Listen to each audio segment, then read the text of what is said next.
প্রধানত হালকা থেকে মাঝারি ধরনের বৃষ্টিপাত, মেঘলা আকাশ থাকার সম্ভাবনা রয়েছে আগামী দুদিন। কিছুটা বেশি থাকার সম্ভাবনা রয়েছে 4 তারিখে বীরভূম, মুর্শিদাবাদ এই জেলাগুলো। দু এক জায়গায় স্থানীয়ভাবে ভারী বৃষ্টির সম্ভাবনা রয়েছে। 5 তারিখে স্থানীয়ভাবে দু এক জায়গায় ভারী বৃষ্টির সম্ভাবনা থাকছে মুর্শিদাবাদ, নদিয়া। 4 তারিখে দমকা হাওয়া কিছুটা বেশি থাকার সম্ভাবনা রয়েছে, 40 থেকে 50 কিলোমিটার প্রতি ঘন্টায় কোথাও কোথাও থাকার সম্ভাবনা দক্ষিণবঙ্গের জেলাগুলিতেও। কলকাতা পার্শ্ববর্তী অঞ্চলের জন্য আগামী দুদিন প্রধানত মেঘলা আকাশ, দু এক পশলা হালকা থেকে মাঝারি ধরনের বৃষ্টিপাতের সম্ভাবনা থাকছে 4 থেকে 5 তারিখ।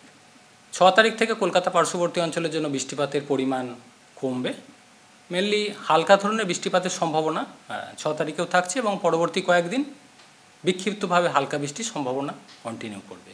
6 তারিখ থেকে বৃষ্টিপাত দক্ষিণবঙ্গে অনেকটাই কমে যাবে এবং 7 তারিখ থেকে পরবর্তী কিছুদিন প্রধানত বিক্ষিপ্ত হালকা বৃষ্টির সম্ভাবনা থাকবে।